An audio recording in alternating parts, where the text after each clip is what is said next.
जय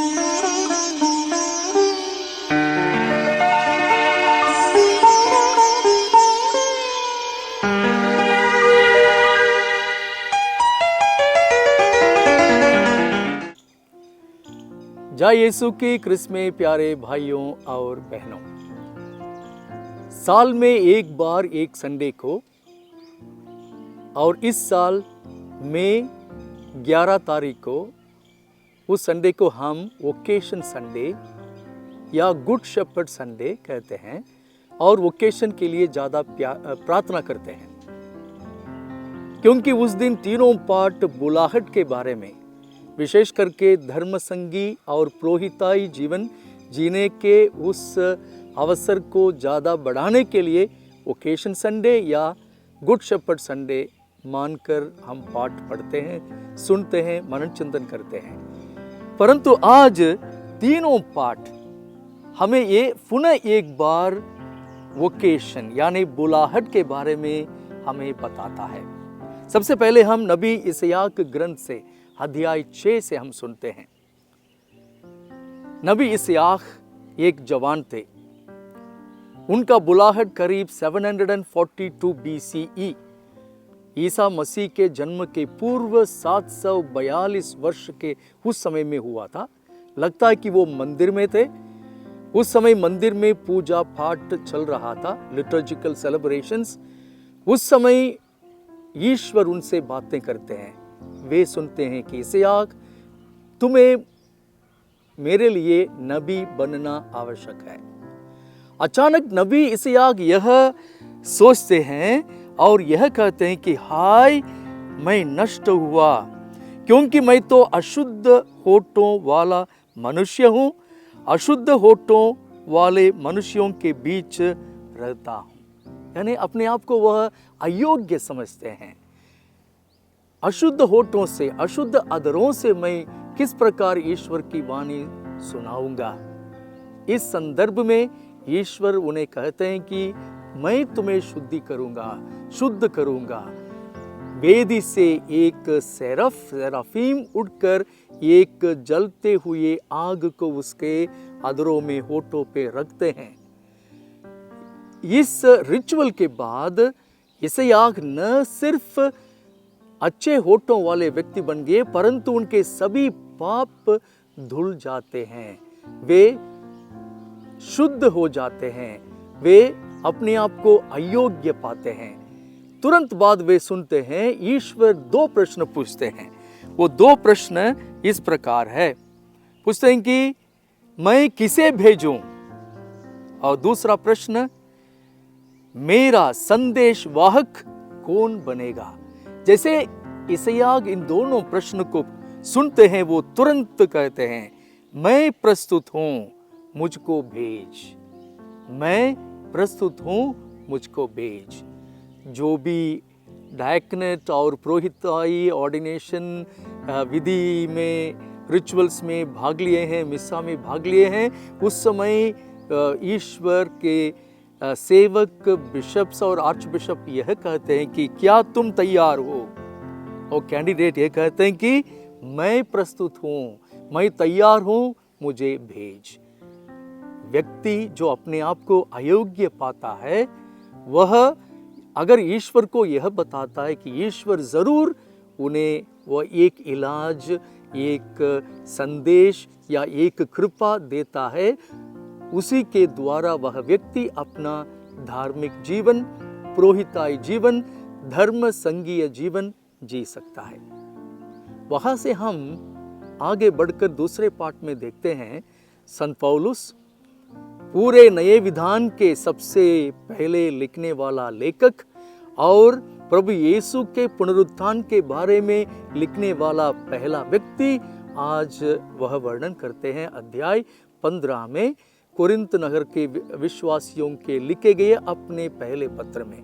कहते हैं कि पुनरुत्थित यीशु ने पेतरुस को, 12 शिष्यों को, एक ही समय में 500 भाइयों को और याकूब को दर्शन दिया। आखिरी में उन्होंने मुझे भी दर्शन दिया, ताकि मैं भी प्रभु यीशु क्रिस्त के संदेश वाहक बनूं और एक अपोस्तल बनूं, एक प्रेरित बनूं, ताकि प्रेरित बनकर मैं प्रभु यीशु के सुसमाचार को प्रसार करूं। भाई और बहनों, इस संदर्भ में एक वाक्य हमें समझना बहुत ही ज़रूरी है। मैं ले रहा हूं पहला पत्र कुरिन्थियों के नाम लिखा हुआ अध्याय 15 और पद संख्या 8। सबके बाद वह मुझे भी मानो ठीक समय से पीछे जन्मे को दिखाई दिया। यह वाक्य शायद हिंदी में या अन्य भाषाओं में अच्छी तरह से इंटरप्रिटेशन नहीं किया गया है, ट्रांसलेशन नहीं किया गया है। इस वाक्य का मतलब यह है कि जब संत पौलुस अपने माता के गर्भ में थे, उनका अबॉर्शन होने वाला था। वह इस माता के गर्भ से ही अपने जीवन को, अपने अस्तित्व को खोने वाले व्यक्ति थे। उस समय ईश्वर ने यह चाहा कि इसे बचाएं, इसे अपना प्रेरित बनाएं। इसलिए कहते हैं संत पौलुस, ईश्वर ने मुझे भी दिखाई दिया, पुनरुत्थित यीशु ने मुझे भी दिखाई दिया, ताकि मैं भी प्रभु यीशु क्रिस्त के प्रेरित बनूं। इसलिए तो संत पौलुस को हम 13वां प्रेरित कहते हैं, द 13th अपोस्टल। भाई और बहनों, नबी यशायाह का, संत पौलुस का जो बुलाहट एकदम ड्रामेटिक था। सुसमाचार में हम देखते हैं संत पेतरुस को यीशु बुलाते हैं, वह उतना ड्रामेटिक शायद नहीं है। क्यों? क्योंकि संत लूकस के अनुसार सुसमाचार में यीशु सबसे पहले सिर्फ पेतरुस को बुलाते हैं। अन्य सुसमाचार में जैसे मार्क और मत्ती में 4 शिष्यों को बुलाते हैं, पेतरुस और उसके भाई अंद्रयस, याकूब और उसके भाई योहन। योहन के सुसमाचार में और भी थोड़ा सा अलग है। वहां सबसे पहले अंद्रयस और उनके साथी, जिनको हम बाद में योहन बोलेंगे, ये दोनों जाते हैं। वे प्रभु यीशु के पीछे पड़ते हैं और जानना चाहते हैं कि प्रभु यीशु कहाँ रहते हैं।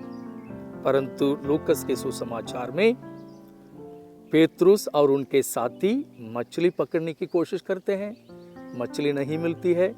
असंतुष्ट होकर थोड़ा वे नाव में बैठकर बातें कर रहे थे। उस समय प्रभु यीशु आते हैं, कहते हैं कि तुम जाल को इस तरफ डालो।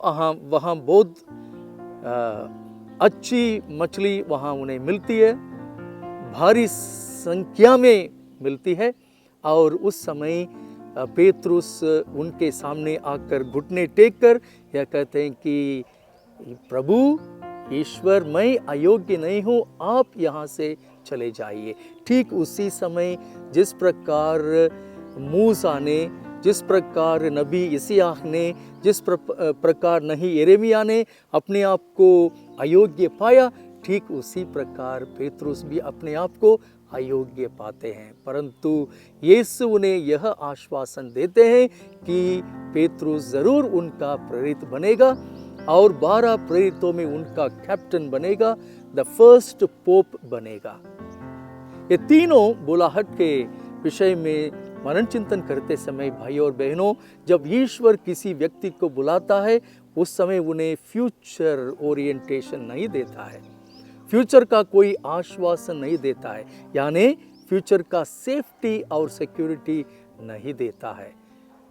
सिर्फ बुलाए जाने वाले व्यक्ति को ईश्वर पर श्रद्धा, विश्वास और भक्ति रखना जरूरी है। जो भी न सिर्फ धर्मसंगी और पुरोहिताई जीवन जीने वाले भाई बहन, परंतु हर एक क्रिस्तीय विश्वासी अपना विश्वास प्रभु पर रखे, अपने अस्तित्व को प्रभु के ऊपर बनाए, तो जरूर ईश्वर हमारी प्रार्थना सुनेगा। अपने परिवार से बहुत सारे लोगों को धर्म संघीय जीवन जीने के लिए या पुरोहिताई जीवन जीने के लिए जरूर बुलाएगा। माता पिता भी संतुष्टि से संतुष्ट होकर उन्हें सेमिनरी, कॉन्वेंट्स वगैरह भेजेंगे, क्योंकि आज बुलाहट की कमी को माता कलीसिया महसूस कर रही है। क्रिस्त में प्यारे भाई और बहनों, सबसे पहले हम प्रार्थना करें ताकि ईश्वर हमारी प्रार्थना सुने और अपने माता कलीसिया में काम करने के लिए और भी ज़्यादा और भी अधिक भाई बहनों को, युवक युवतियों को भेजें। पिता और पुत्र और पवित्र आत्मा के नाम पर आमीन।